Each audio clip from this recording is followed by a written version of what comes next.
Chapitre 5e. La recherche de l'Église par Scott.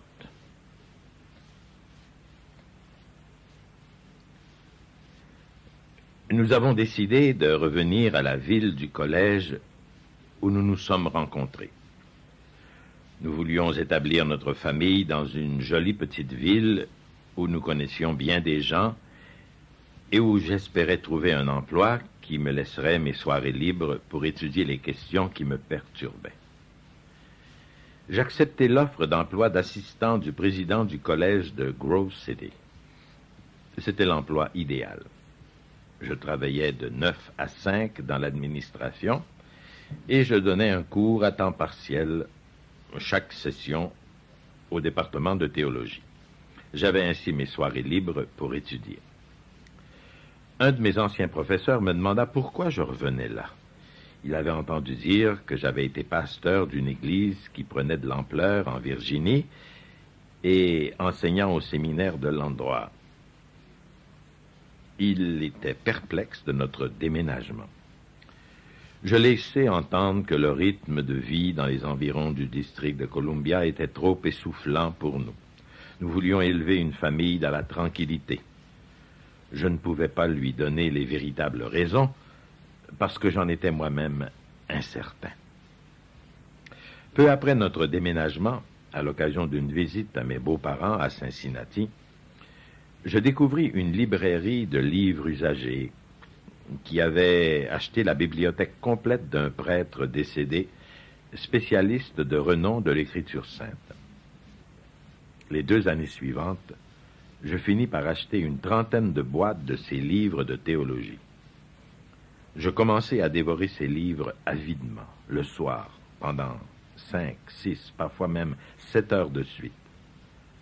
Je rencontrais pour la première fois du catholicisme de souche. Parfois, le soir, je jouais le jeu de chercher le théologien avec Kimberly.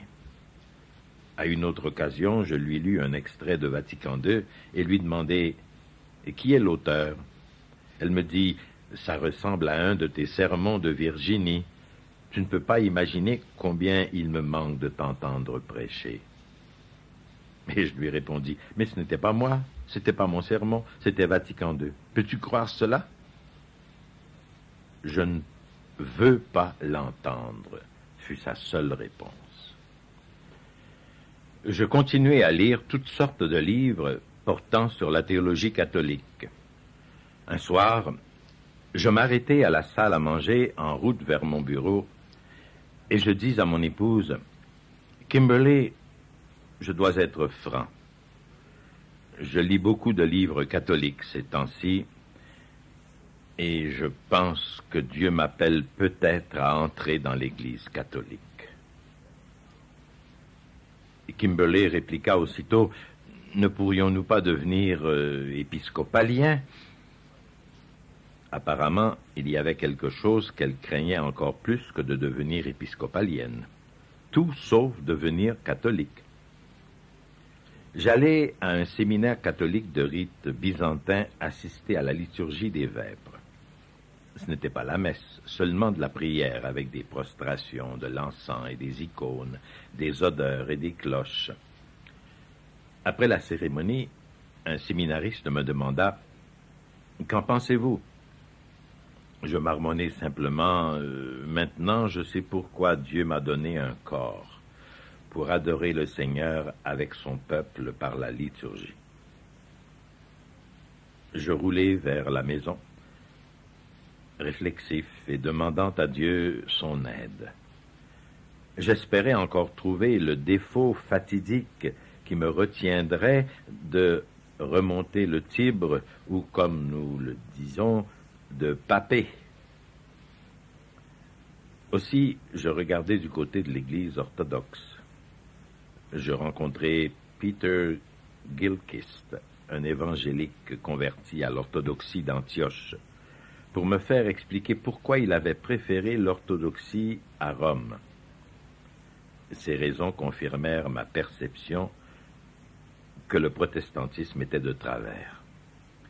mais sa défense de l'orthodoxie contre le catholicisme me parut insatisfaisante et superficielle.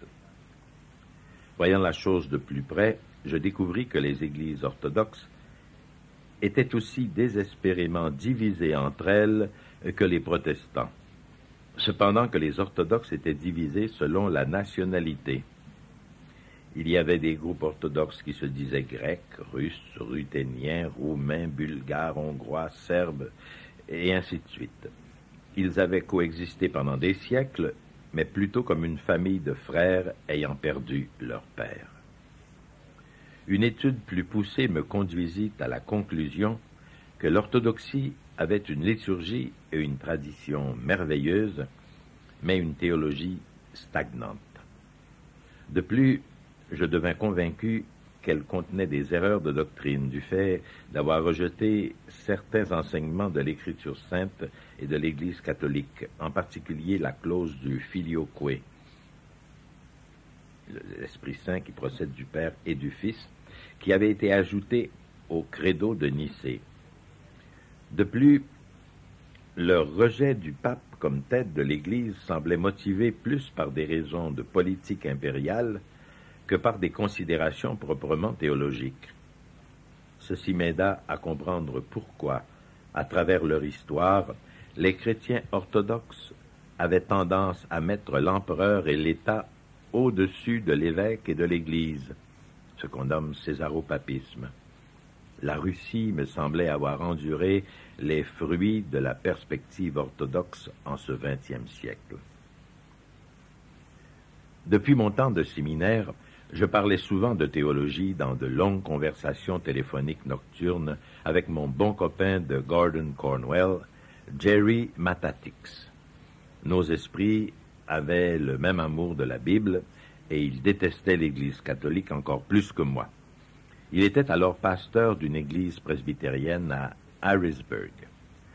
Nous avions la même conviction que l'Église catholique était totalement différente de certaines confessions protestantes, telles les méthodistes, les luthériens ou l'Assemblée de Dieu, qui chacune nous paraissait faire erreur un peu ici ou là sur un point ou l'autre de doctrine. Si l'Église catholique avait tort, c'est qu'elle ne faisait pas seulement une petite erreur. Aucune confession au monde n'avançait des prétentions aussi outrageantes que celles de Rome. Ainsi, les méthodistes n'avaient jamais prétendu être l'unique véritable Église fondée par Jésus, et les luthériens ne prétendaient pas du tout être dirigés par un pape qui soit le vicaire infaillible du Christ sur terre, et l'Assemblée de Dieu n'avait pas des dirigeants prétendant à une lignée de succession ininterrompue remontant jusqu'à Pierre. Comme le cardinal Newman avant nous, Jerry et moi pouvions comprendre que si l'Église catholique était dans l'erreur, son erreur était d'une ampleur diabolique. Évidemment, en contrepartie, si elle avait raison, elle devait être divinement fondée et protégée. Mais cette dernière possibilité n'était guère concevable pour nous. En toute honnêteté, j'appréhendais le moment où Jerry découvrirait l'objet de mes lectures et de mes réflexions. Mais comme nous parlions souvent et longuement, je me disais que ce ne serait qu'une question de temps. Finalement, une nuit, l'événement se produisit. Nous parlions d'Écriture sainte depuis plus d'une heure au téléphone, quand j'éprouvai tout à coup l'envie de lui lire un passage de L'Esprit et les formes du protestantisme du père Louis Bouillet. Je ne lui dirai pas le titre du texte, ni son auteur et son affiliation religieuse. Je voulais seulement connaître sa réaction au texte. Après une longue pause, il reprit son souffle pour dire « Oh là, c'est très bien, Scott. Qu'est-ce que tu me lisais? » Sa réponse me prit par surprise. Je ne prévoyais pas qu'il aimerait le texte. Que faire? Je répondis faiblement « Louis Bouillet. » Bouillet? Jamais entendu parler de lui? Qu'est-ce qu'il est, anglican? Non. Ça va, Scott, je suis prêt à lire des luthériens. Non, il n'est pas luthérien. Alors qu'est-il, méthodiste? Non. Écoute, Scott, c'est quoi l'histoire? On se fait les 20 questions? Cesse de jouer. Qu'est-ce qu'il est? Je couvris ma voix et murmurai « catholique ». J'entendis Jerry taper sur le téléphone et me dire « Scott, la ligne doit être mauvaise, je n'ai rien compris de ce que tu as dit. » Je marmonnai un peu moins bas. Je dis qu'il est catholique. Scott, mon téléphone doit vraiment avoir un trouble. Je pourrais jurer que tu m'as dit qu'il est catholique. Mais c'est ce que j'ai dit, Jerry. En réalité, j'ai lu des tas de catholiques ces derniers temps. Et tout se déballa. Jerry, j'ai frappé une mine d'or.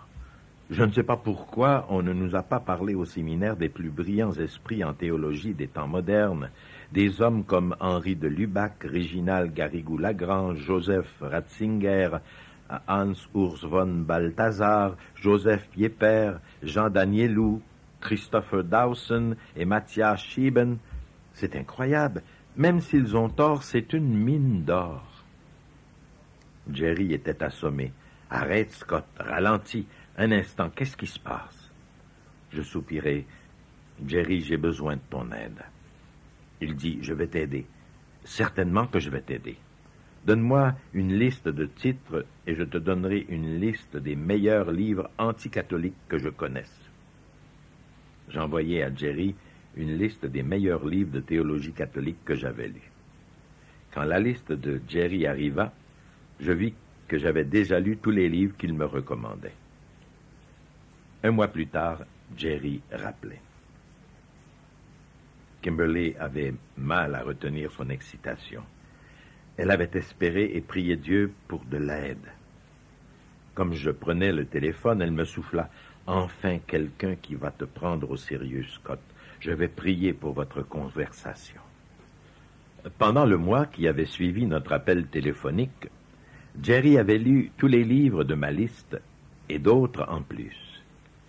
Il me demandait « Peux-tu me recommander d'autres titres? Je veux être parfaitement équitable. » Pour Kimberly, Jerry était un chevalier en armure blanche, envoyé par Dieu pour sauver son époux de l'hérésie. Et il avait les études pour le faire. Il était un étudiant, Phi Beta Kappa, qui avait pris une majeure en grec classique et en latin, et qui avait étudié l'hébreu et l'araméen. Il était parfaitement armé pour le combat. Je répondis, « Volontiers, Jerry, je t'envoie d'autres titres, avec plaisir. » À peu près un mois plus tard, nous avons parlé 3 ou 4 heures au téléphone, jusqu'à 3 heures du matin, après quoi je me glissai silencieusement dans le lit afin de ne pas réveiller Kimberly. Elle souffla. « Comment est-ce allé? » Elle était tout éveillée. « C'est très bien allé, ça s'est très bien passé. » Elle s'assit dans le lit. « Vraiment, je savais que le Seigneur entendrait mes prières et que Jerry aiderait. » Jerry m'aide. Il a lu en entier chacun des livres. « Scott, il te prend vraiment au sérieux? »« Certainement. » Elle me demanda. « Et qu'est-ce qu'il en pense? » « Eh bien, il dit que pour l'instant, il n'a trouvé aucune doctrine catholique qui n'ait pas de fondement dans l'Écriture sainte. » Ce n'était pas ce à quoi Kimberly s'attendait. « Quoi? » dit-elle. Je sentis dans le noir qu'elle se laissait retomber sur le lit. Elle enfouit son visage dans son oreiller et commença à pleurer. J'essayai de la consoler, mais elle me dit « Ne me touche pas. Je me sens tellement trahi. » Je regrette. Jerry travaille toujours la question, ne désespère pas. Jerry, qui devait venir à ma rescousse, finit par être emporté. Il commença sa propre recherche en profondeur de l'Écriture sainte et découvrit par conséquent combien la foi catholique prenait toute sa signification à la lumière de la théologie de l'Alliance et des premiers pères de l'Église. Nous discutâmes par interurbain à plusieurs reprises, cherchant tous les deux à discerner l'erreur de l'Église catholique Il fallait qu'il y en ait une. C'était la donnée de départ. Comment allions-nous la démontrer?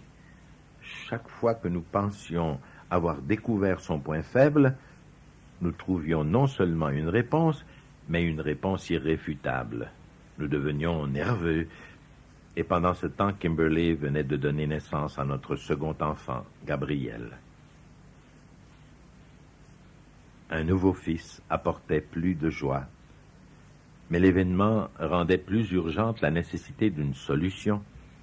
En tant que mère active, avec peu de temps libre pour étudier la théologie, Kimberly devenait anxieuse et confuse.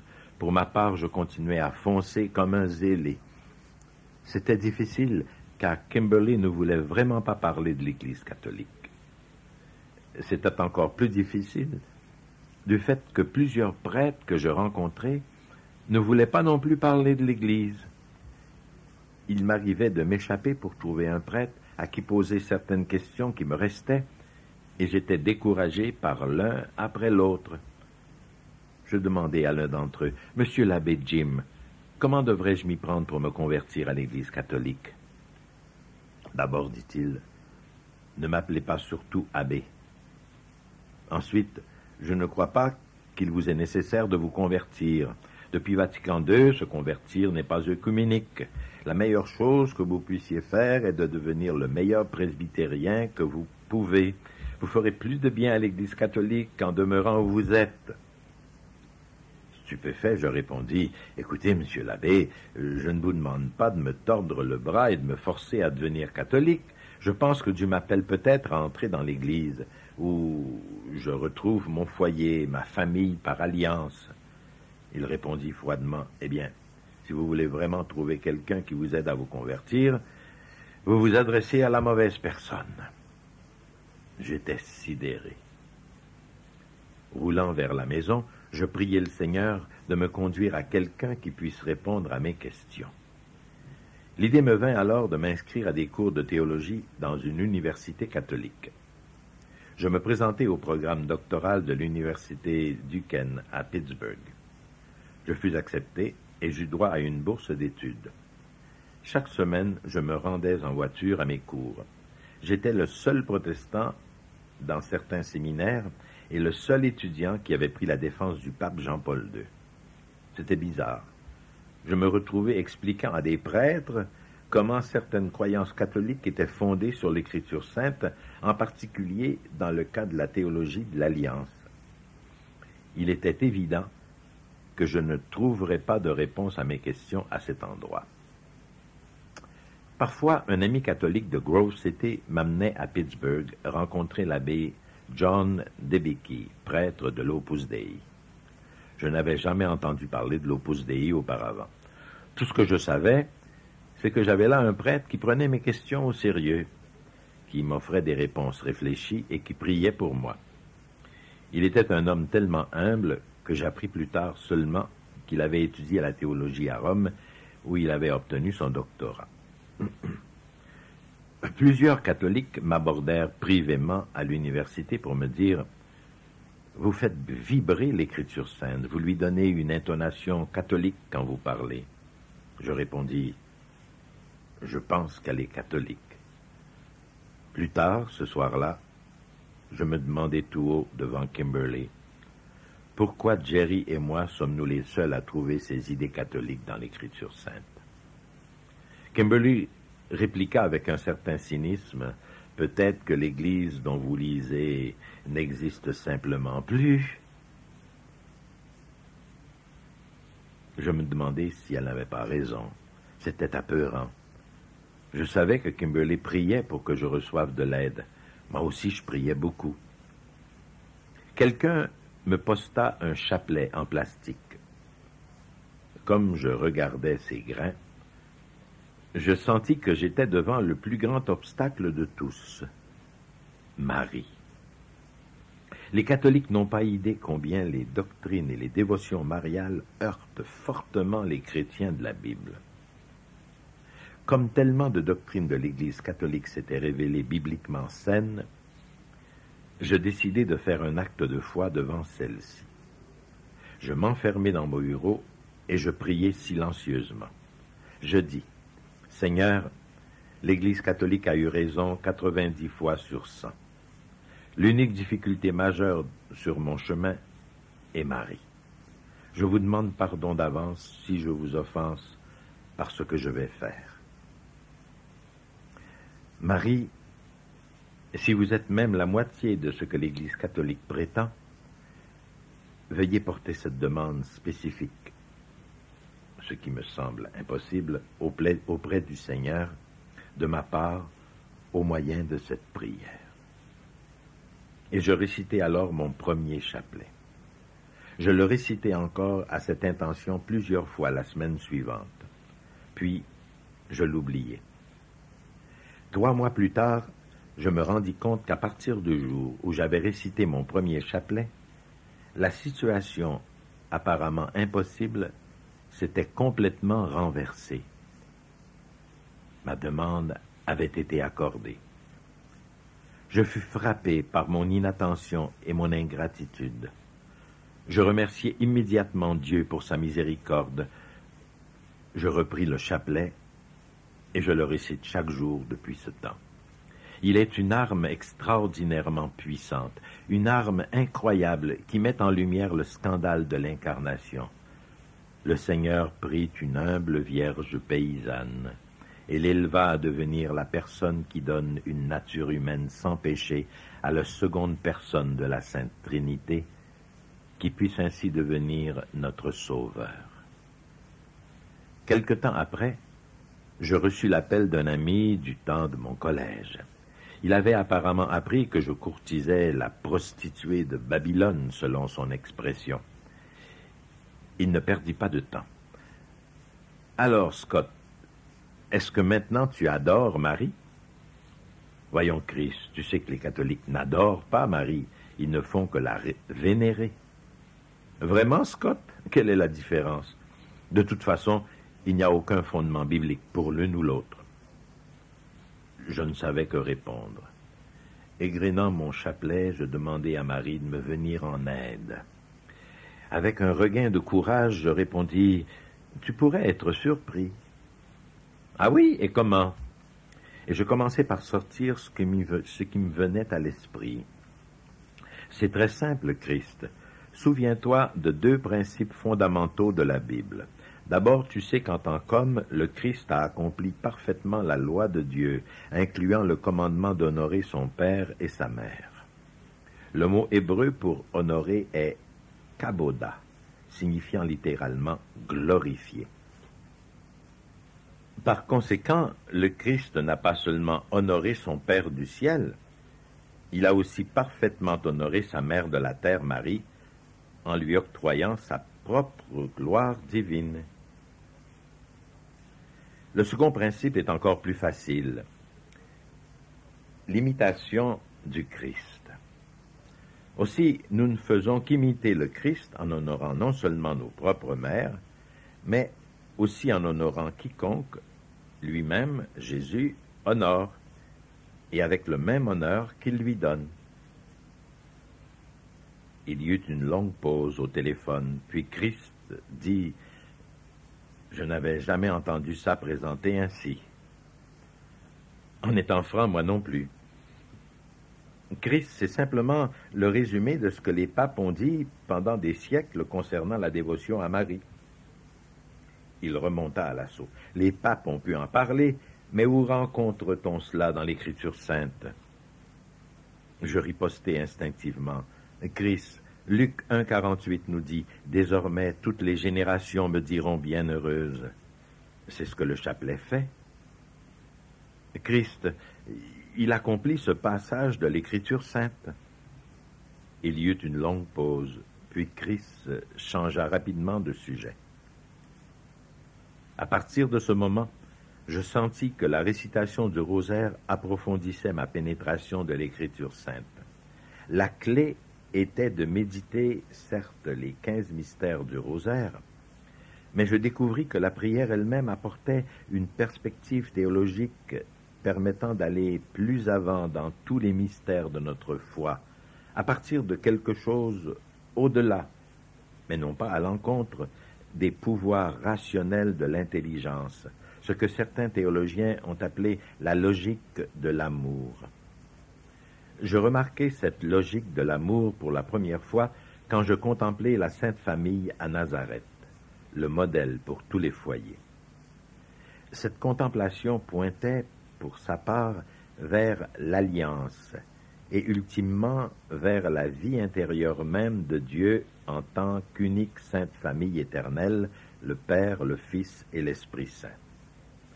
Cette merveilleuse et captivante vision commença à me pénétrer le cœur et l'esprit. Mais je n'étais toujours pas encore certain que l'Église catholique puisse être reconnue comme l'expression terrestre de la famille par alliance de Dieu. J'avais besoin de beaucoup plus d'études et de prières pour en arriver là. Pendant ce temps, Jerry et moi poursuivions nos conversations téléphoniques. Il m'invita un jour à participer à une rencontre avec un de nos plus brillants maîtres, le docteur John Gerstner, un théologien calviniste aux convictions fortement anticatholiques qui avait été formé à Harvard. Jerry lui dit que nous faisions une étude sérieuse des prétentions de l'Église catholique.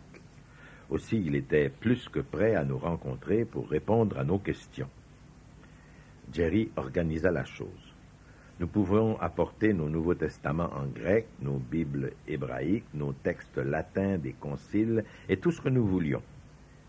Et nous devions être prêts à débattre de tout, mais surtout de la sola fide. La foi seule suffit. Nous allions souper les trois à la York Steakhouse, non loin de chez Jerry, à Harrisburg. Dr. Gerstner et moi serions ainsi ensemble en voiture pendant plusieurs heures d'aller et de retour.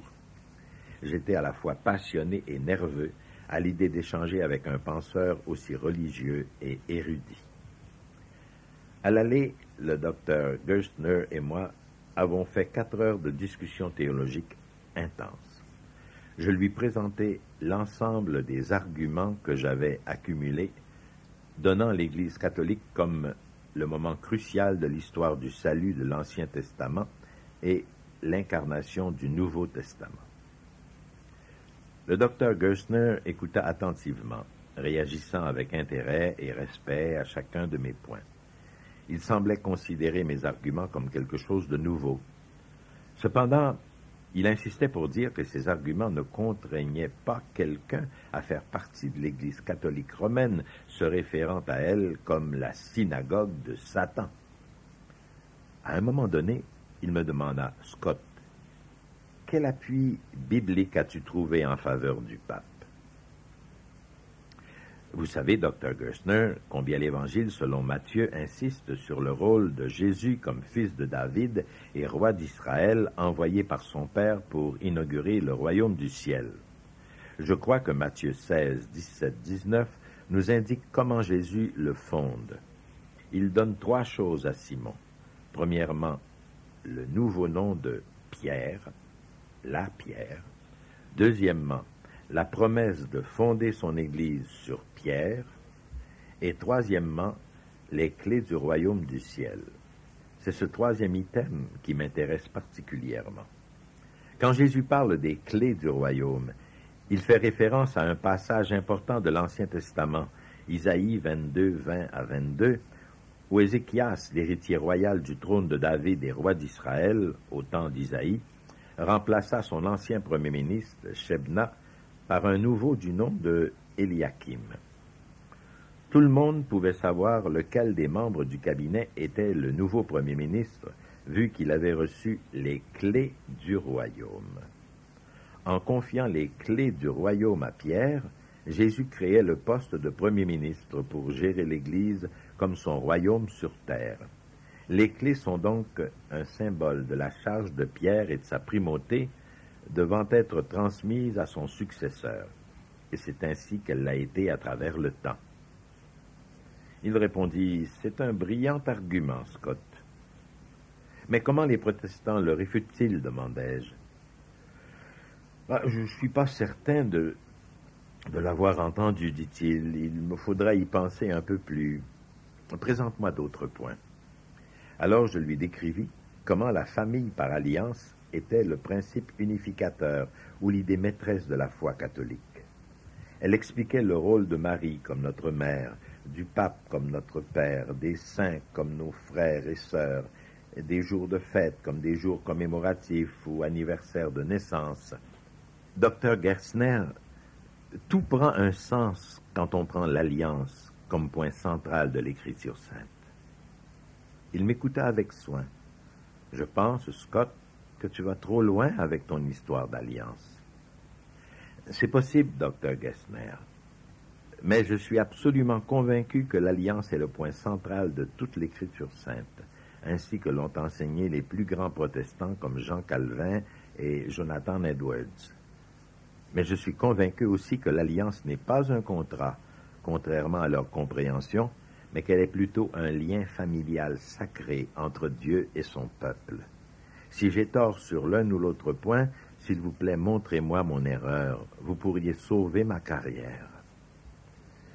Il me dit, attendons d'être avec Jerry. Arrivés au rendez-vous, nous nous sommes attaqués à plusieurs questions pendant des heures, mais surtout à la question de la justification. Je présentais la position catholique selon laquelle la justification n'est pas seulement un acquittement, mais est, selon le Concile de Trente, un enfantement divin. Pendant 6 heures, Jerry et moi avons présenté diverses positions catholiques. Aucune ne fut réfutée par le docteur Gerstner. Nous avons aussi soulevé de nombreuses questions dont les réponses ne nous satisfirent pas. À la fin, Jerry et moi, nous nous sommes regardés. Tous les deux, nous étions pâles. Nous étions en état de choc. Les deux, nous avions espéré et prié pour que quelqu'un nous évite l'humiliation de la conversion.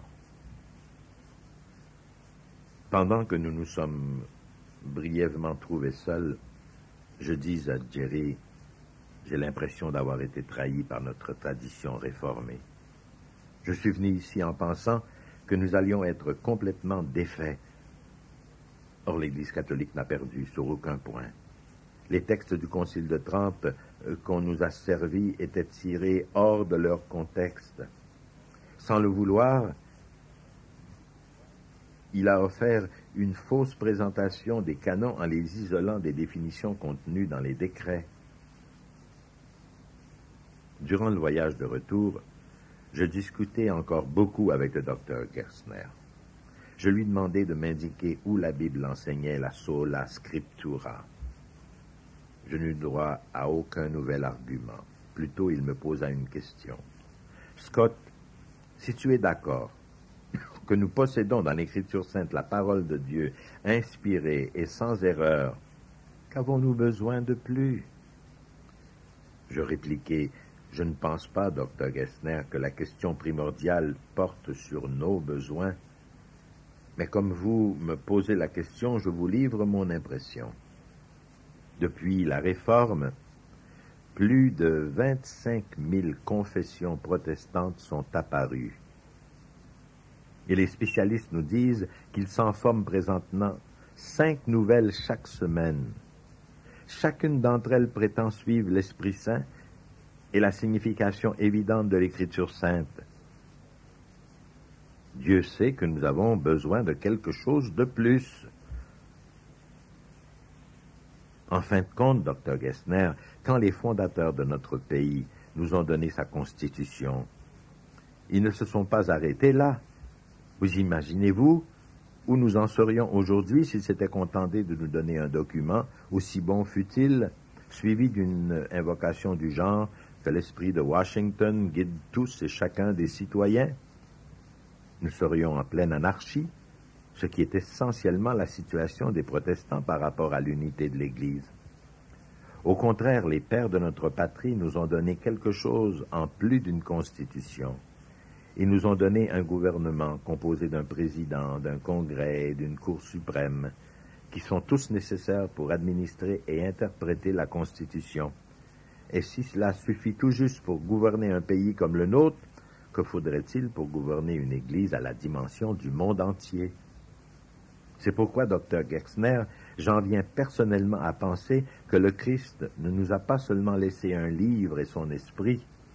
En réalité, il ne dit pas un mot à ses apôtres dans tous les évangiles concernant la nécessité d'écrire. D'ailleurs, moins de la moitié d'entre eux ont écrit des livres qui ont été inclus dans le Nouveau Testament.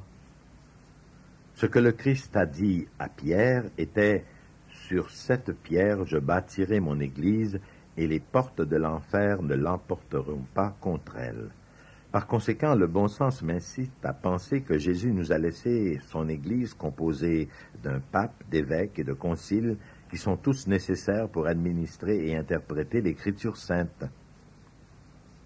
Dr. Gerstner réfléchit un moment. « C'est très intéressant cela, Scott. Mais tu as dit que tu ne pensais pas que c'était la question primordiale. Quelle est selon toi la question primordiale? » Dr. Gerstner, je pense que la question primordiale est ce que l'Écriture sainte nous enseigne concernant la parole de Dieu. Car il n'y a aucun endroit où elle réduit la parole de Dieu à la seule Écriture sainte. Au contraire, la Bible nous dit à plusieurs endroits que la parole de Dieu qui fait autorité se trouve dans l'Église, dans sa tradition, en 2 Thessaloniciens 2, 15, 3, 6, dans sa prédication et son enseignement, dans 1 Pierre 1, 20, 21 et Matthieu 18, 17. C'est pourquoi je pense que la Bible appuie le principe catholique du sola verbum Dei, la parole de Dieu seule, plutôt que le slogan protestant sola scriptura, l'écriture seule. C'est la parole de Dieu qui fonde notre foi et non pas la seule écriture de cette parole. Le docteur Gerstner répondit en affirmant à plusieurs reprises que la tradition catholique, les papes et les conciles œcuméniques enseignaient tous le contraire de l'Écriture sainte. Le contraire de quelle interprétation de l'Écriture sainte, demandai-je. D'ailleurs, les historiens s'entendent pour dire que nous tenons le Nouveau Testament du concile d'Hippone en 393 et du concile de Carthage en 397, lesquels deux conciles ont envoyé leur décision à Rome pour qu'elle reçoive l'approbation du pape. C'est un long temps de l'année 30, où Jésus est ressuscité, à l'année 393, pour être privé du Nouveau Testament, n'est-ce pas? D'ailleurs, il y avait bien d'autres livres que des gens de l'époque considéraient comme inspirés, tels l'Épître de Barnabé, le Pasteur de Hermas et les Actes de Paul. Il y avait aussi plusieurs livres du Nouveau Testament que certains estimaient devoir être exclus. Alors, auprès de qui devrions-nous chercher une décision fiable et finale si l'Église n'enseigne pas avec une autorité infaillible? Le docteur Gerstner répliqua calmement, « Les papes, les évêques et les conciles peuvent commettre des erreurs et en commettent. Comment peux-tu penser, Scott, que Dieu rend Pierre infaillible? » Je réfléchis un instant. Eh bien, Dr. Gerstner, les protestants et les catholiques sont d'accord que Dieu a certainement rendu Pierre infaillible au moins à quelques occasions. Par exemple, lorsqu'il écrivit la première et la seconde épître de Pierre. Si Dieu a pu le rendre infaillible quand il enseignait avec autorité par écrit, pourquoi ne pourrait-il pas le prévenir contre les erreurs lorsqu'il l'enseignait avec autorité en personne? De la même façon, si Dieu a pu le faire pour Pierre et pour les autres apôtres qui ont écrit l'Écriture sainte, pourquoi ne pourrait-il pas le faire pour leurs successeurs? Surtout s'il pouvait prévoir l'anarchie qui s'ensuivrait s'il ne le faisait pas. D'ailleurs, Dr. Gerstner, comment pouvons-nous avoir l'assurance que les 27 livres du Nouveau Testament sont l'infaillible parole de Dieu si ce sont des conciles de l'Église et des papes faillibles qui en ont dressé la liste? Je n'oublierai jamais sa réponse. Scott, cela signifie seulement que nous pouvons avoir une collection faillible de documents infaillibles. Je lui demandai, est-ce cela la meilleure réponse que nous puissions avoir du christianisme protestant? Oui, Scott. Tout ce que nous pouvons faire est de tirer un jugement probable à partir de l'évidence historique. Nous n'avons aucune autre autorité infaillible que celle de l'Écriture sainte. Mais, docteur Gexner, comment puis-je avoir la certitude de véritablement lire l'infaillible parole de Dieu quand j'ouvre Matthieu ou Romains ou les Galates? C'est comme je te l'ai dit, Scott. Tout ce que nous avons est une faillible collection de documents infaillibles. J'étais à nouveau insatisfait de ces réponses, bien que je sache qu'il représentait fidèlement la position protestante. J'étais assis réfléchissant à ce qu'il avait dit sur le sujet de la question ultime de l'autorité et à l'inconsistance logique de la position protestante. Tout ce que je pus répondre était « Alors il m'apparaît, docteur Gexner, qu'à la fin du compte, il faut avoir la Bible et l'Église, les deux ou aucun. » J'arrivai à la maison tôt le lendemain matin. Quand je fis part à Kimberly des fruits de notre rencontre, elle paniqua. Elle avait espéré que la conversation du jour précédent aurait mis fin à tout cela. Elle exigea une promesse de moi. « Je t'en prie, ne fais pas cela abruptement. Ce serait trop douloureux. » Je la rassurai. « Si je me convertis, Kimberly, ce ne sera pas avant 1990 au plus tôt. Je te le promets. Et je ne me convertirai que si c'est absolument nécessaire, si cette conclusion s'avère incontournable. » Nous étions en 1985. J'avais l'impression de m'accorder assez de temps pour que ma conversion, si elle avait lieu, soit un geste intellectuellement respectable. Elle me dit, « Bon, je peux vivre avec ça. » Après avoir beaucoup prié, nous avons compris qu'il était nécessaire que je travaille à régler cette question une fois pour toutes.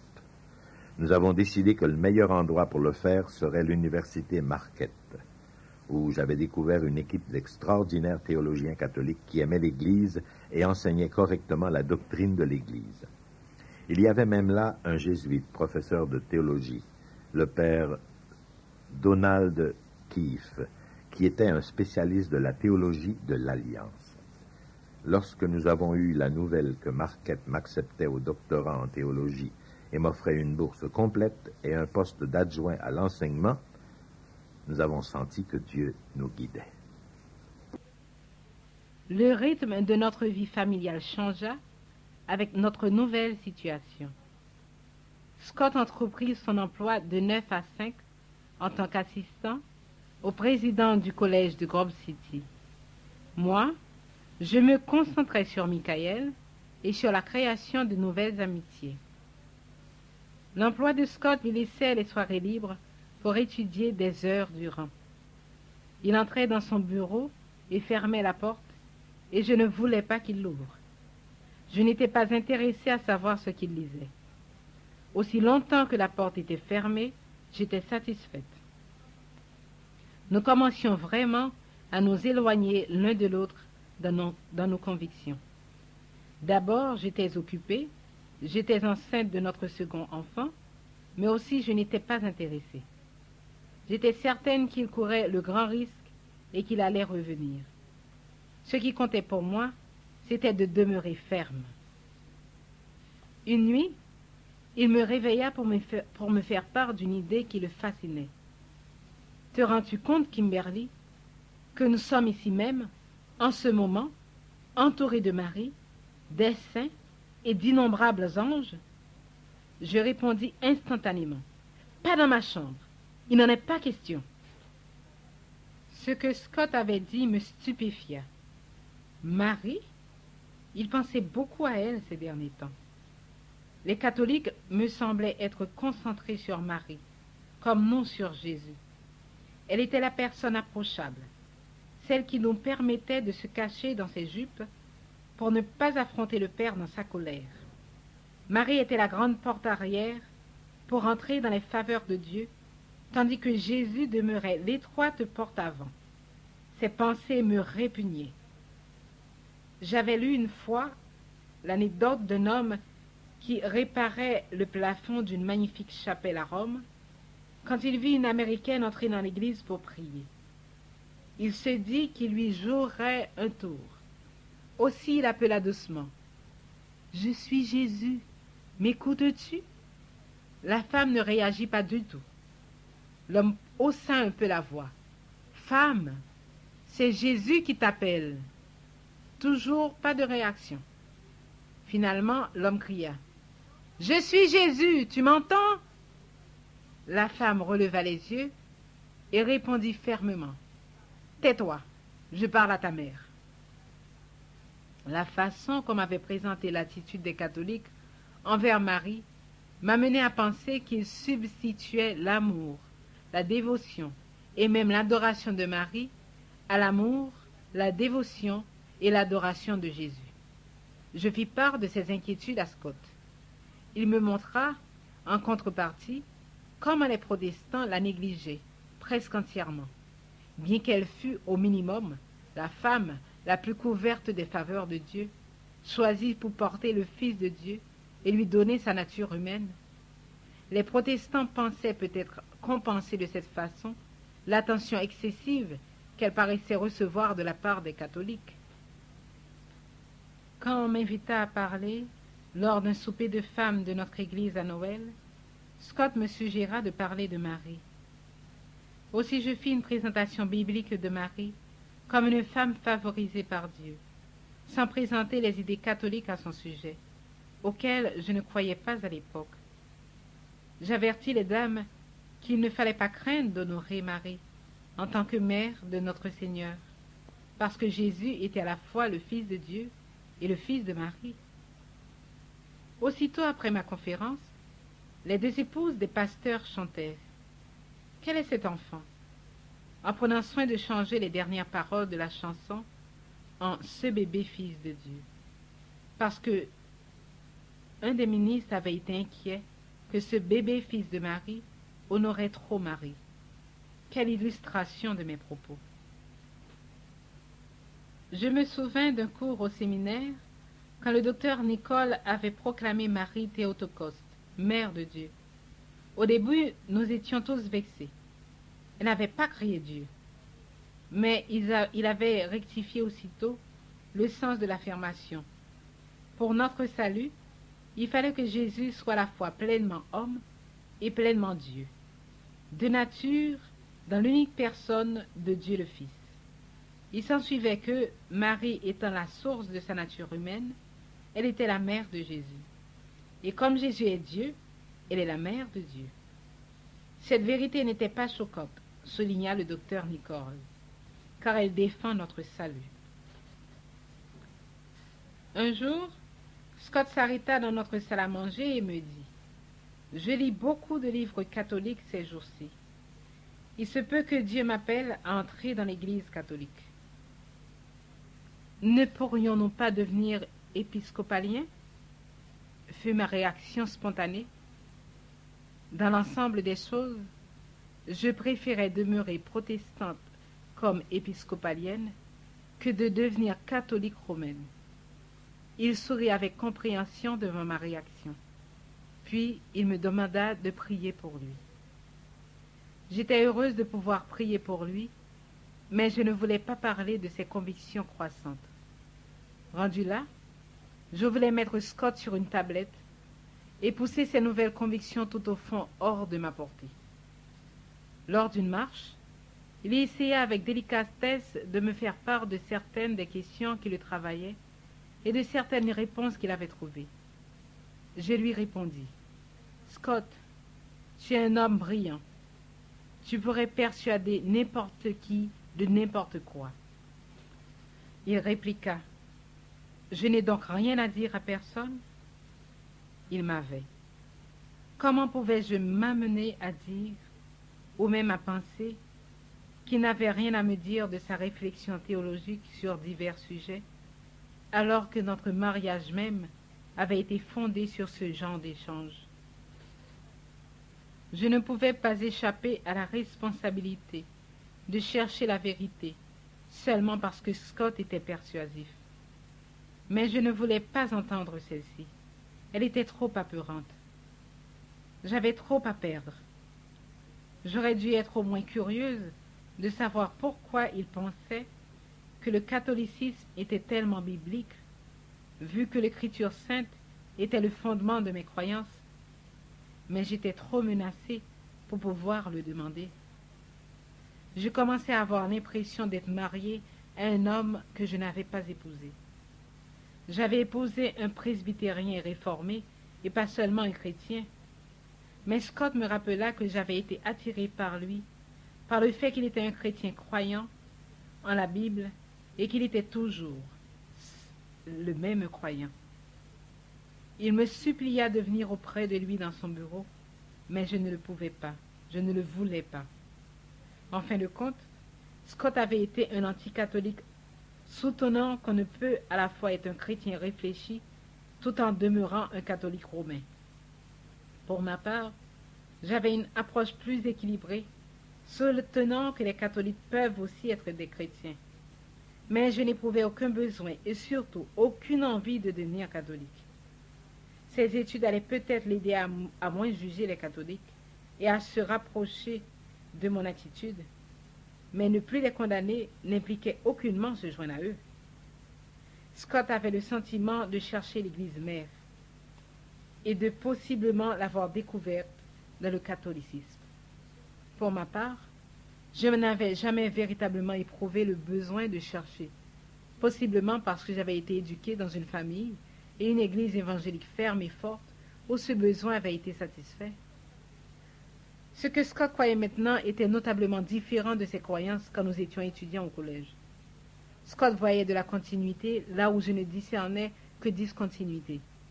Il l'expliquait avec l'analogie du gland et du chêne. Le gland ne ressemble pas au chêne, mais il a en lui tout ce qu'il faut pour devenir un chêne. Mes convictions au collège et au séminaire grandissent et fleurissent comme jamais auparavant, disait-il. C'est une croissance organique, bien que mes croyances paraissent différentes de ce qu'elles étaient au début. Je crois toujours en la Bible. Je suis toujours un chrétien fidèle à son engagement. Je devais reconnaître que l'analogie était plausible, mais il était aussi possible qu'il devenait trop futé pour lui-même, qu'il se trompait et qu'il s'enlissait dans de réelles difficultés théologiques. Nous avons demandé l'aide de mon père, qui insista que je prenne intérêt aux études de Scott, même si je n'avais pas envie d'étudier. Cela ne nous serait pas utile de nous développer à un rythme différent. Je finis par accepter de lire un livre, La foi de nos pères, par le cardinal Gibbons. Son livre était simple et pourtant avait trop de bon sens. Il me mettait en colère. Le catholicisme ne pouvait pas être aussi limpide que ça. Je deviens à ce point contrarié que je lançais le livre de l'autre côté de la pièce, ce que je n'avais jamais fait auparavant. Non, me dis-je, j'allais simplement tenir mon bout et espérer que Scott retrouve par lui-même le chemin de la vérité. J'avais une maîtrise en théologie. On ne pouvait tout de même pas s'attendre à ce que je réapprenne tout à partir du début. J'étais trop occupé par la vie pour faire ça. Le psalmiste rend bien mes pensées de l'époque. Quant à moi, ma prière va vers toi, Seigneur. Au bon moment, mon Dieu, réponds-moi dans l'abondance de la fermeté de ton amour. Par ton aide fidèle, arrache-moi de la boue que je ne m'enlise. Réponds-moi, Seigneur, car ton amour fidèle est bon. Selon ta grande miséricorde, tourne-toi vers moi. En plein dans ce bouleversement théologique de notre foyer, le Seigneur nous bénit par l'arrivée de notre cher fils Gabriel Kirk, en notre 5e anniversaire de mariage, le 18 août 1984. Quand j'accouchais de lui, je me souviens d'une prière que Scott et moi avions faite lors de notre première sortie. Que Dieu suscite de nombreux hommes de Dieu. Et je pensais, Seigneur, Gabriel, de même que Michael, font-ils partie de la réponse à nos prières faites voici quelques années? C'est certainement une façon lente de faire des disciples, mais veuille nous aider à les élever pour qu'ils deviennent des hommes de Dieu pour toi. La première année de Gabriel fut très remplie. En plus de nous occuper de nos deux jeunes garçons, nous étions occupés par bien d'autres bonnes activités qui occupèrent du temps que nous aurions pu utiliser pour clarifier les points en litige entre Scott et moi. Je dirigeais 3 cercles d'études de la Bible, je présidais l'organisation pro-vie de la paroisse et j'aidais à mettre sur pied les défenseurs de la vie sur le campus du collège de Grove City. Scott passa d'un travail à temps plein au collège à un travail à temps partiel auprès des jeunes de 2 églises et au collège. Il commença aussi à travailler son doctorat à l'université du Kent. Bien que ce fût une institution catholique, il se retrouva généralement le seul à prendre la défense de la foi catholique en classe. En plein dans toutes ces activités, Scott étudiait toujours. Comme je me rendais compte que l'Église catholique ne perdait pas prise sur les intérêts de Scott, je commençais à sentir tout ce que nous perdions si Scott devenait catholique. Toutes ces sortes de rêves que nous avions faits en commun allaient s'effondrer. Que nous formions une équipe de pasteurs et épouses. Que Scott revienne à l'enseignement au collège de Grove City, au séminaire de théologie Gordon Conwell, et que nous donnions des séries de conférences au sujet de la foi protestante réformée. Une nuit, Scott me dit qu'il avait commencé à réciter le chapelet. Je n'en croyais pas mes oreilles. Je ne savais même pas qu'il en avait un. Son étude et maintenant sa pratique du catholicisme devenaient inquiétantes. Un de nos amis du séminaire, Jerry Matatix, s'attaqua à l'orientation théologique de Scott.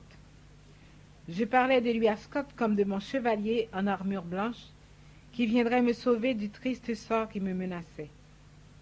Jerry demandait des listes des livres catholiques à Scott. J'étais reconnaissante car Jerry ressemblait beaucoup à Scott. Il était une personne de conviction ferme qui ne voulait que la vérité à quelque prix que ce soit.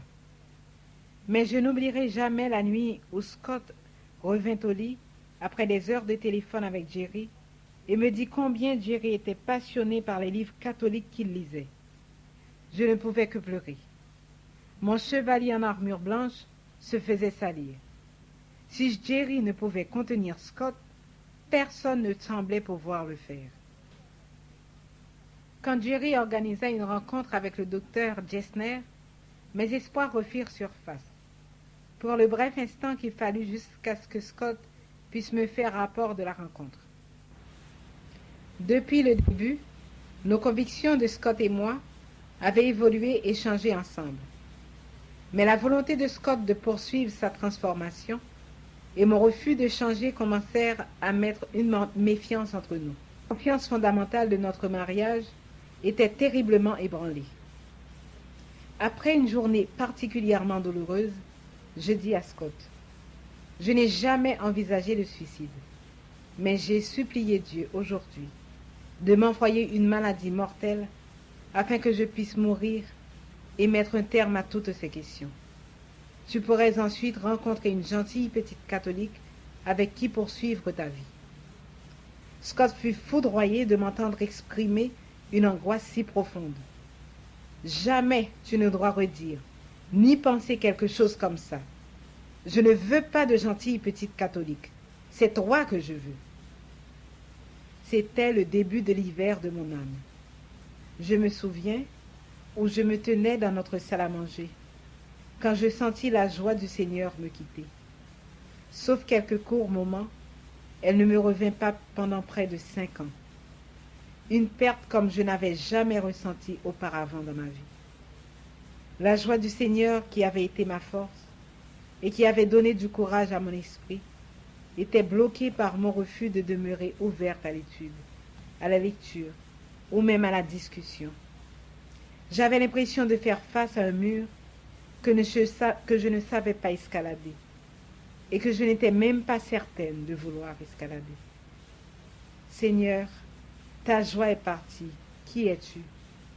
Je t'ai connu toute ma vie Je pensais te comprendre, mais maintenant je ne comprends plus rien.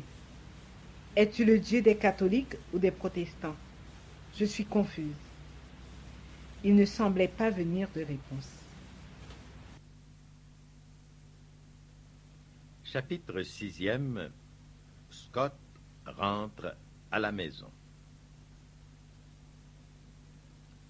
La décision de déménager à Milwaukee pour étudier à temps plein au doctorat en théologie et en écriture sainte fut prise en commun, mais demeura difficile.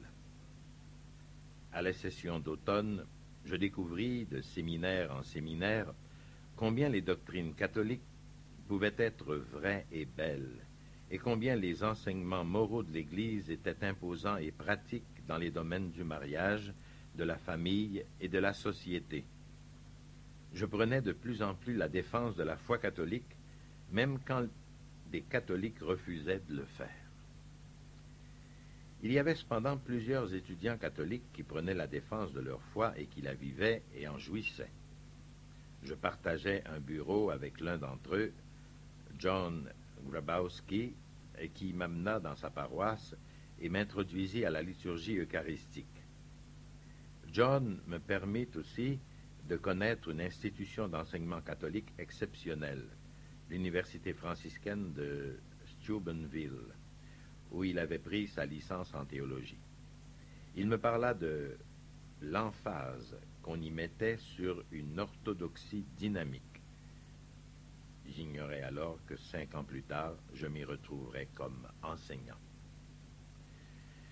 Une étudiante au doctorat, Monica Migliorno Miller, eut de l'influence sur moi. D'abord, elle m'entendit tenir des propos catholiques en classe. Ensuite, elle m'encouragea doucement mais fermement à être conséquent envers mes positions. Aussi, l'exemple de son engagement courageux dans le travail de sauvetage pro-vie nous amena, Kimberly et moi, à nous y engager. Ainsi, Kimberly et moi avons pu nous retrouver sur le terrain commun des activités pro-vie, combattant l'avortement et la pornographie dans la région de Milwaukee. Je rédigeais des travaux prenant la défense et faisant la démonstration des positions de l'orthodoxie catholique. Je développais mes arguments sur Matthieu 16, 17 à 19 en 30 pages sous le titre de « Pierre et les clés » à l'occasion d'un cours sur l'Évangile selon Matthieu.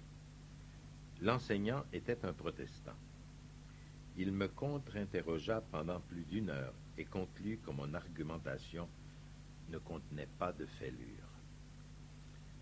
Certains amis non catholiques estimaient que Dieu me donnait une vision merveilleuse, bien qu'ils n'avaient aucune idée où cela m'amènerait. Elle envahissait mon imagination aussi bien que mon intelligence. Je rédigeai un autre travail d'une centaine de pages intitulé « Familia Dei » au sujet d'une théologie de l'alliance, de la famille et de la Trinité, où je résumais les fruits de plus de 10 années de recherche sur l'alliance. Tout se tenait de plus en plus. Si l'alliance signifie une famille dont les membres sont de même chair et de même sang, alors le Christ a institué l'Eucharistie pour nous permettre de créer un lien de chair et de sang avec sa famille de la nouvelle alliance, l'Église catholique. L'abbé John Debigski, mon ami prêtre de Pittsburgh, me mit en contact avec le centre d'études Layton, un centre de l'Opus Dei à Milwaukee. Les amis que j'y fis, prêtres comme membres, m'introduisirent à une approche pratique de la prière, du travail et de l'apostolat qui réunit tous les points forts de mon expérience évangélique pour les convertir en un solide plan de vie catholique. On m'y enseigna des moyens en tant que laïc de transformer mon travail en une prière et on m'encouragea à le faire. Un membre marié, Chris Wolf, m'incitait constamment à accorder plus de priorité à ma vie intérieure. Finalement, le processus de conversion prenait l'allure surnaturelle d'un roman d'amour. Le Saint-Esprit me révélait que l'Église catholique, qui m'avait tant horrifié, était en fait ma demeure et ma famille. J'avais l'exaltante impression de rentrer chez moi à mesure que je découvrais mon père, ma mère, mes frères et mes sœurs aînées. Un jour, je commis une erreur fatale, entre guillemets. Je décidai que le temps était venu pour moi d'aller seul à la messe. Je décidai de pénétrer à l'intérieur du Jésus, de la paroisse de l'université Marquette. Peu avant midi, je me glissai silencieusement dans la chapelle du sous-sol pour la messe quotidienne. Je ne savais pas trop à quoi m'attendre. Peut-être serais-je seul avec un prêtre ou quelques vieilles religieuses. Je m'assis à l'arrière en tant qu'observateur. Tout à coup, des tas de gens ordinaires commencèrent à entrer de la rue, des gens de toutes catégories. Ils entraient, faisaient une génuflexion, s'agenouillaient et priaient. Leur dévotion simple mais sincère était impressionnante. Ensuite, une clochette sonna et un prêtre se rendit à l'autel. J'ignorais si c'était bien de se mettre à genoux. En tant que calviniste évangélique, j'avais appris que la messe catholique était le plus grand sacrilège qu'un homme pouvait commettre, en resacrifiant le Christ. Aussi, je n'étais pas certain de ce que je devais faire. Je regardais et écoutais les lectures, les prières et les réponses pleines d'écritures saintes et qui rendaient la Bible vivante.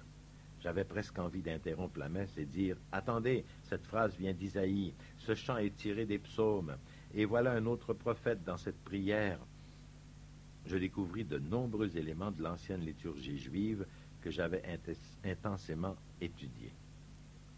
Je pris tout à coup conscience que c'était ici qu'appartenait la Bible.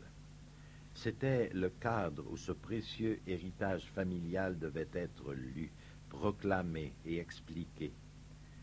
Puis nous sommes entrés dans la liturgie de l'Eucharistie, où conduisaient toutes mes conclusions concernant l'Alliance. J'avais envie de tout interrompre et de m'écrier « Oh là, me permettez-vous de vous expliquer ce qui se passe à partir de l'Écriture sainte? C'est merveilleux !» Mais je demeurais simplement assis, affamé d'une faim surnaturelle pour le pain de vie. Après avoir prononcé les paroles de la consécration, le prêtre leva l'hostie. Je sentis ma dernière parcelle de doute s'évanouir. De tout mon cœur, je dis tout bas, « Mon Seigneur et mon Dieu, c'est vraiment toi. Et c'est toi, alors je veux entrer en pleine communion avec toi. Je ne veux rien retenir. » Puis je me souvins de ma promesse, 1990. Je devais me reprendre. J'étais un presbytérien, n'est-ce pas? Oui, et sur ce, je quittai la chapelle, ne racontant à personne où j'avais été et ce que j'avais fait. Mais le lendemain, j'étais de retour, et le jour après, et celui après ça. Après une semaine ou deux, j'étais pris. Je ne sais comment l'exprimer, mais j'étais tombé follement amoureux de notre Seigneur dans l'Eucharistie. Sa présence devant moi dans le Saint-Sacrement était puissante et personnelle. Assis à l'arrière de la chapelle, je commençai à me mettre à genoux et à prier avec les autres que je reconnaissais maintenant comme mes frères et mes sœurs. Je n'étais pas un orphelin. J'avais retrouvé ma famille, la famille de Dieu.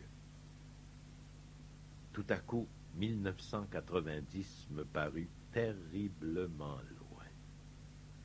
Jour après jour, devant le drame de la messe, j'observais l'alliance renouvelée devant mes yeux.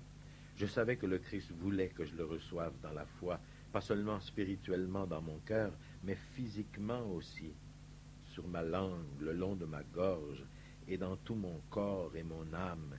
C'était l'incarnation qui continuait. C'était l'Évangile dans toute sa plénitude. Chaque jour, après la messe, je passais entre une demi-heure et une heure à réciter le rosaire. Je sentais le Seigneur libérant sa puissance par l'intermédiaire de sa mère devant le Saint-Sacrement. Je le suppliais d'ouvrir mon cœur et de me révéler sa volonté. Seigneur, suis-je devant un appel surnaturel ou suis-je simplement emballé dans une escapade intellectuelle? Puis les événements se précipitèrent. Jerry m'appela 2 semaines avant Pâques 1986 pour m'annoncer que son épouse Leslie et lui-même allaient entrer dans l'Église catholique à l'occasion de la vigile pascale. J'étais abasourdi. Chérie, je ne peux pas le croire. C'est toi qui devais m'empêcher de devenir catholique. Tu n'as pas le droit d'arriver à l'Eucharistie avant moi. Ça ne me semblait pas juste. Scott, je ne vais pas sonder tes raisons d'attendre, mais Dieu nous en a assez montré pour nous convaincre de devenir catholiques cette année. Alors je me mis en prière devant le Seigneur. Seigneur, que veux-tu que moi je fasse? Je fus stupéfait de la réponse qui me revint. Et toi, mon fils, qu'est-ce que tu veux faire? Ça, c'était facile. Je n'avais pas à y songer longtemps. Père, je veux rentrer à la maison. Je veux te recevoir. Jésus, mon frère aîné et mon Seigneur, dans la Sainte Eucharistie. Le Seigneur sembla répondre doucement. Ce n'est pas moi qui t'en empêche. J'étais enthousiasmé. Je ne sais comment le décrire. Et puis, je me rendis compte qu'il me fallait sonder l'unique personne qui essayait de m'en empêcher. Alors je descendis auprès de Kimberly. Je lui dis, « Kimberly, tu ne pourras jamais deviner ce que Jerry vient de me dire. Il m'a dit que Leslie et lui vont entrer dans l'Église catholique à Pâques, dans 2 semaines seulement. » Kimberly me répondit avec méfiance, « Et qu'est-ce que ça change? » Elle me voyait venir. Eh bien, je priais justement le Seigneur en lui demandant de me guider. « Tu as dit 1990, souviens-toi, tu l'as promis, n'essaie pas de chasser spirituellement une promesse. » Je dus reconnaître à contre-cœur qu'elle avait raison. Oui, je m'en souviens. 1990. Mais depuis que j'ai commencé à aller à la messe tous les jours, j'ai senti le Christ m'appeler à lui dans la Sainte Eucharistie. Elle m'écouta en silence, manifestement profondément blessée. Kimberly, je ne sais pas comment te le dire, mais j'ai peur d'avoir atteint le point où retarder mon obéissance constituerait une désobéissance. Aurais-tu l'obligeance de prier pour savoir si tu peux me relever de ma promesse? À ce moment-là, nous avons tous les deux éprouvé une douleur indicible. Après un certain temps de prière dans la chambre voisine, elle revint et me serra contre elle en me disant, « Je te relève de ta promesse. Mais sache que je ne me suis jamais senti aussi profondément trahi, abandonné de toute ma vie. » Ce fut très dur pour nous deux. Plus tard, cette nuit-là, je priai sincèrement le Seigneur. « Seigneur, pourquoi as-tu voulu me révéler ta famille tout en m'enlevant la mienne? Pourquoi m'as-tu montré ton épouse, l'Église, et m'as-tu arraché à la mienne? » Pendant cette prière, le Seigneur semblait me dire, « Je ne t'appelle pas en dépit de ton amour pour Kimberly et les enfants, mais en raison même de cet amour et du mien pour eux. Scott, tu as besoin de la plénitude de la grâce dans l'Eucharistie pour que je puisse les aimer à travers toi. Seigneur, pourquoi ne peux-tu pas lui dire cela toi-même à Kimberly? » Je rendis visite à Monseigneur Brushkiewicz, alors curé à l'église Saint-Bernard. Il est depuis devenu l'évêque de Lincoln, au Nebraska. La paroisse de Saint-Bernard était la paroisse la plus orthodoxe et vivante de la région. J'espérais donc qu'elle puisse devenir ma demeure spirituelle, et je ne fus pas déçu. Monseigneur écouta ma longue odyssée théologique. Étant lui-même un théologien aguerri, il était en mesure d'apprécier mes études et mes luttes. Il me dit qu'il n'y aurait pas d'obstacle à ma rentrée dans l'Église à la vigile pascale. Il était cependant aussi un pasteur avisé. Il reconnut mon besoin de direction pratique. Il écouta patiemment mes projets de préparation à la première communion. Une semaine de prière se terminant par un jeûne de 3 jours, menant à la vigile pascale. Il me demanda avec une sagesse prévenante: « Et quelle place Kimberley et les enfants occupent-ils là-dedans » Je dus reconnaître avec embarras qu'ils avaient en quelque sorte été laissés pour compte. Monseigneur répondit: « Scott, puis-je te suggérer un autre projet ?»« Certainement, dis-je avec remords. Pourquoi ne les comblerais-tu pas de ton amour et de ton attention durant toute la semaine, pour ensuite avoir un merveilleux pique-nique familial au parc, samedi midi, juste avant que je te donne la première communion en soirée. » Dieu merci pour la sagesse pastorale. La vigile pascale fut un moment de grande joie surnaturelle et de profonde tristesse naturelle. Je reçus tout le cérémonial sacramentel, le baptême sous condition, la réconciliation, la confirmation et la première communion.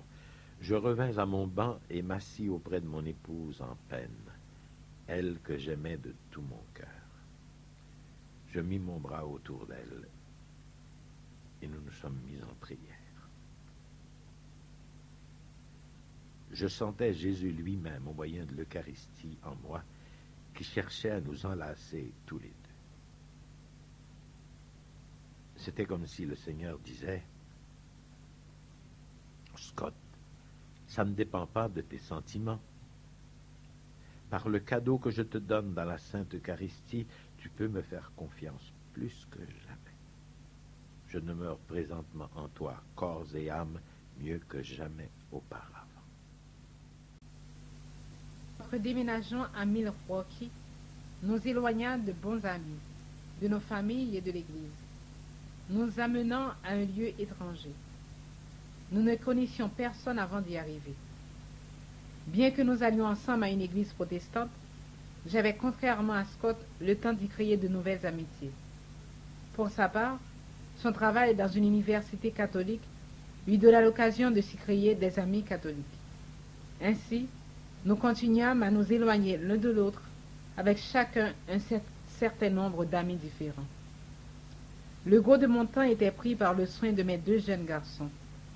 Puis nous avons pris de plus en plus conscience de l'ampleur de l'industrie de l'avortement et de l'industrie de la pornographie dans notre milieu. 9 cliniques d'avortement et 5 librairies adultes seulement dans le centre-ville de Milwaukee. Je m'engageais fortement dans l'activisme. Aussi avais-je peu de temps et moins d'envie encore pour étudier. J'espérais que quelqu'un à l'université parviendrait à faire ce que personne d'autre n'avait réussi jusqu'ici: empêcher la défection de Scott vers Rome. Je ne pensais jamais que Scott changerait sa date d'entrée dans l'Église catholique de 1990 à 1986. Il ne restait que 10 jours avant Pâques lorsqu'il sortit de son bureau pour venir me dire: « Kimberly, Jerry et Leslie rentrent dans l'Église catholique en cette vigile pascale. Je dois te révéler mon cœur. Depuis que j'ai commencé à aller à la messe à l'université, je brûle terriblement d'envie de recevoir le Seigneur dans l'Eucharistie. Et je suis maintenant tellement convaincu de la vérité de l'Église catholique qu'il m'apparaît que ne pas entrer dans l'Église et recevoir le Seigneur de cette façon constituerait pour moi une désobéissance au Seigneur. Nous savons les deux qu'une obéissance retardée est une désobéissance. J'étais terrassé. Il m'avait promis, pas avant 1990. Pourtant, je pouvais voir le conflit profond qui le déchirait entre sa promesse d'une part et sa conviction de plus en plus profonde d'autre part. Je ne pouvais pas m'opposer à son obéissance au Seigneur, quelles que soient les conséquences pour sa carrière ou pour le bien-être de notre famille. Scott devait m'accorder le temps nécessaire pour que l'Esprit Saint m'ouvre le cœur, et je devais le libérer de la promesse d'attendre que je sois prête à me joindre à lui, afin qu'il soit en mesure d'obéir au Seigneur selon sa compréhension. Ce soir, j'écrivis dans mon journal de prière combien j'éprouvais une profonde solitude et une profonde impression d'avoir été trahi. J'écrivis: Seigneur, à qui puis-je confier ma profonde blessure?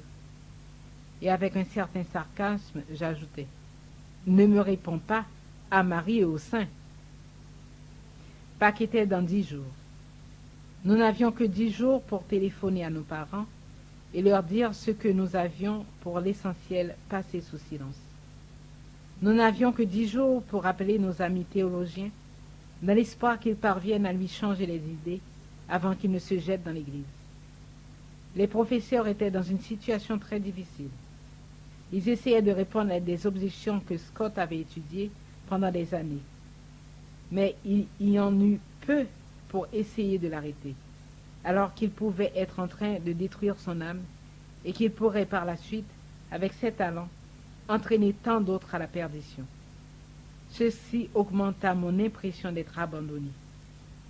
C'était très difficile d'avoir des contacts humains sans porter atteinte à notre mutuelle loyauté. Parler de ma profonde douleur à ma famille ou à celle de Scott eût creusé un ravin entre eux et lui. C'était pour nous deux une question de loyauté.